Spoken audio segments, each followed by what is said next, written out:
Imagine for a second ripping your entire team down to the studs.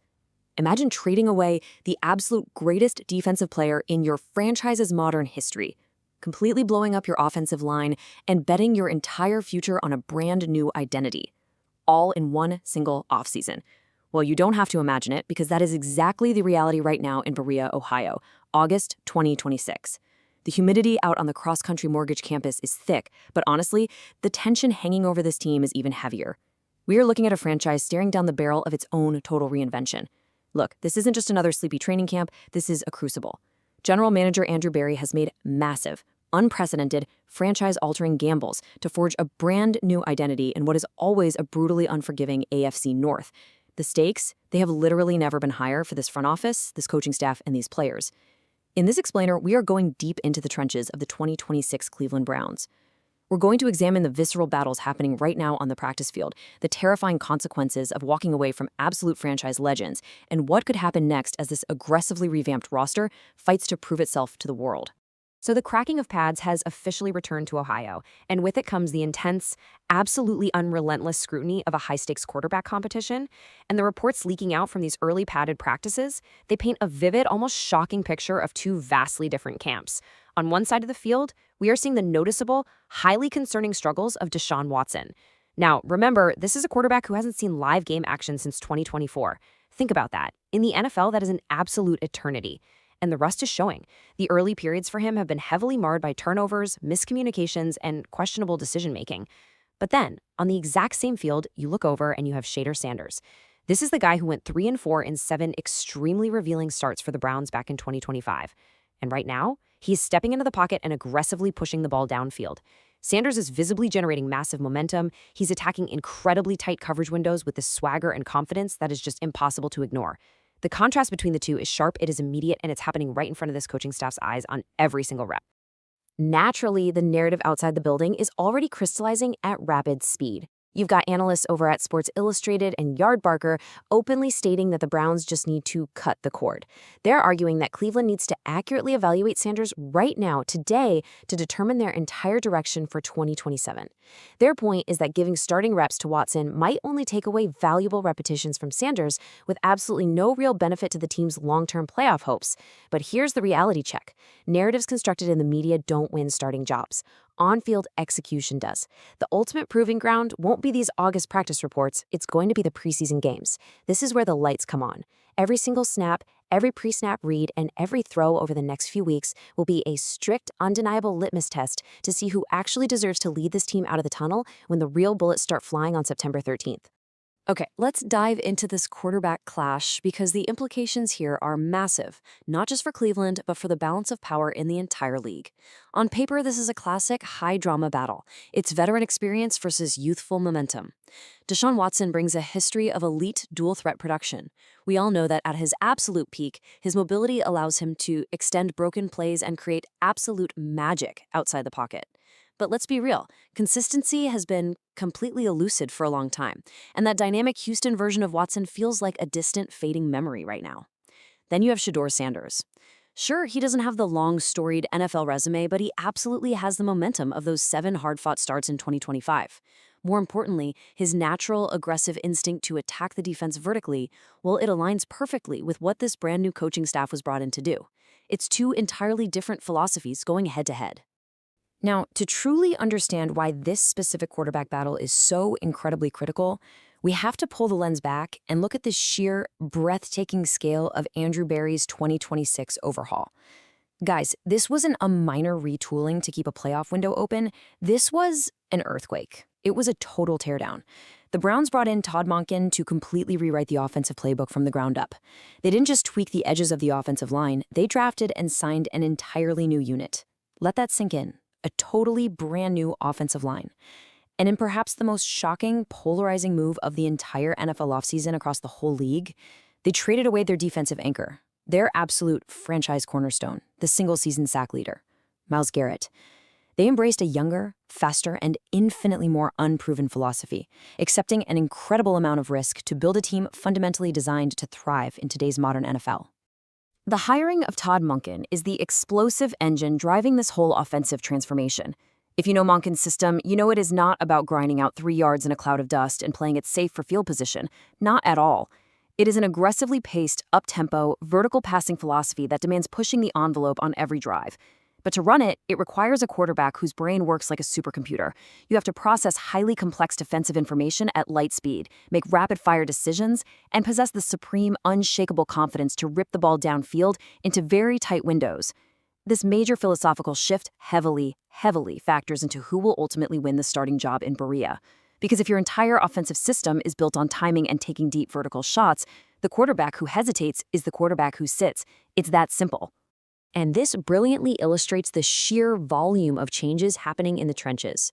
You simply cannot run an up-tempo vertical offense if your quarterback is constantly running for his life, right? Recognizing this, the Browns went out and replaced their entire offensive line this offseason. They spent the 9th overall premium pick on rookie Spencer Fano. They drafted Parker Brailsford out of Alabama to play center. Then, through free agency and some really strategic trades, they brought in a massive haul of veterans: Elton Jenkins, Tevin Jenkins, Zion Johnson, and Titus Howard. On paper, this is a genuinely formidable collection of raw talent. But here is the catch with offensive line play in the NFL. It is all about cohesion. It requires 5 massive human beings acting completely as one single unit. Finding the exact right combination before week 1 is a monumental, season-defining task for this coaching staff. Which brings us to the biggest unanswered question looming over this rebuilt line. It all centers around their top draft pick. Can Spencer Fano establish himself out on the terrifying island at left tackle, going up against the league's absolute most lethal edge rushers? Because there are real lingering questions about whether his arm length and overall size might actually force the Browns to kick him inside to left guard. And if that happens, it creates a massive, sprawling domino effect across the entire offense. It's like pulling a thread on a sweater. If Fano moves inside, who protects the blind side? Furthermore, if rookie Parker Brailsford isn't physically or mentally ready to handle grueling NFL-level center duties, veteran Elgin Jenkins will have to awkwardly slide over from right guard to snap the ball, and that's despite the fact that Jenkins is highly regarded across the league as a far better guard than his center. The pieces are all incredibly talented, but the puzzle they form is incredibly complex, and the clock is ticking. 14. I want you to really think about that number. That is the number that will haunt the nightmares of defensive coordinators in Cleveland this entire season. 14 is the staggering average number of sacks per season that the Browns instantly lost the moment they finalized the trade of Myles Garrett. You don't just easily replace a generational Hall of Fame caliber talent who commands double and triple teams on literally every single snap of a football game.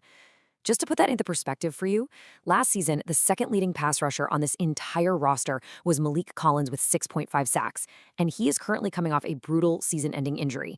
Behind him, Alex Wright had just 5.5. The sheer volume of disruption, total fear, and tangible production that walked out the building with Garrett leaves a gaping, terrifying void that absolutely has to be filled if this defense is going to survive. Now, the centerpiece of the Browns' attempt to fill that massive void is edge rusher Jared Verse. Verse was the absolute crown jewel of the Garrett return package, and he comes to Cleveland with a serious pedigree. I mean, he was the 2024 Defensive Rookie of the Year. Analytically speaking, he boasts one of the absolute best, most disruptive pressure rates in the entire NFL. The guy practically lives in the opposing offensive backfield. But here is the critical, lingering catch with Verse. Despite all that phenomenal pressure, Verse has only managed 12 combined sacks across his first 2 seasons. And as we all know, getting close to the quarterback simply isn't enough in this league. Entering his crucial 3rd training camp, Verse has to figure out the vital art of finishing the play. He must translate those historic, chart-topping pressure rates into actual devastating moments where he drives the opposing quarterback into the turf. Let's move to the secondary and see how all of this bleeds into the rest of the defensive philosophy. The drastic transition in the front 7 puts a massive, unforgiving spotlight on Cleveland's returning defensive stars. Think about it. Even if Jared Verse is initially only getting pressures and not finishing sacks, that immediate pressure still forces the quarterback to throw the ball a fraction of a second sooner. And that is exactly what elite cornerstone defensive backs like Denzel Ward and Grant Delpit need to jump routes and create those game-changing turnovers. The Browns are also relying incredibly heavily on their recent draft hits to step up. Can Mason Graham live up to his high draft pedigree on the interior without Garrett there to eat up all the double teams? And can linebacker Carson Schwiezinger repeat or even improve upon a spectacular 2025 campaign that rightfully put him directly in the Defensive Player of the Year conversation? The secondary is undeniably elite, but they desperately, desperately need the defensive line to buy them those crucial, fleeting seconds. Section 2. The fantasy horizon, finding value in the unknown. Let's get into it. So we've looked at the brutal reality of the roster reconstruction on the field, but we have to pivot to the fantasy football horizon for a minute. When you have a franchise featuring this much raw uncertainty, it creates a total goldmine of fantasy opportunity. In the fantasy landscape, championships are won by identifying opportunity long before the rest of your league does, right? Unsettled roles create risk, absolutely, but they also create massive league-winning upside. If you can decipher this depth chart before the end of August, you are looking at incredible bargains hiding in plain sight. Now, the one absolute certainty right now is Jerry Jeudy. Jeudy enters the season as the unquestioned focal point of the passing game. Regardless of who is ultimately throwing the ball, Jeudy is the WR1. He is the guy opposing defenses will circle in red marker on the whiteboard every single week. But from a fantasy perspective, while Jeudy is the stable asset, the real explosive value, the true fantasy gold, lies in the incredibly fierce, wide-open battle happening right behind him. So, the crucial point is exactly how these vastly distinct skill sets will compete for highly coveted first-team reps in Monken's fast, timing-based passing concepts. It is an absolute scramble right now. You've got Denzel Boston, who is currently generating the strongest early buzz out of camp by violently dominating contested catches in these padded practices. If he translates that physical dominance to the preseason games, he could easily become the premier red zone threat. Then there's Casey Conception, who brings elite, highly technical route running and separation, treats that fit flawlessly into Monken's quick timing windows. Isaiah Bond is the ultimate wild card. I mean, very few players in the league have his pure, unadulterated vertical explosiveness and big play upside. And you absolutely cannot count out Cedric Tillman, who brings vital institutional knowledge and gritty experience to the rim. Monken's offense is designed to feed multiple playmakers, but at the end of the day, it's only going to feed the ones who can consistently earn the undeniable trust of the starting quarterback. We also have to look closely and with genuine excitement at the second-year playmakers poised for major explosive breakouts. Last season's rookie class was widely considered a massive hit by the front office, and avoiding the dreaded sophomore slump is absolutely paramount to this team's success in 2026. Look at tight end Harold Fannin. He's coming off a frankly spectacular rookie campaign and is actively, vocally aiming to shatter the 1,000-yard receiving mark this year. That is elite territory. Then there is running back Quinshon Judkins. Judkins was having a stellar, incredibly physical rookie year before a devastating broken fibula ended his season abruptly. Now, fully healed, he's returning to run behind that completely rebuilt, absolutely massive offensive line we talked about.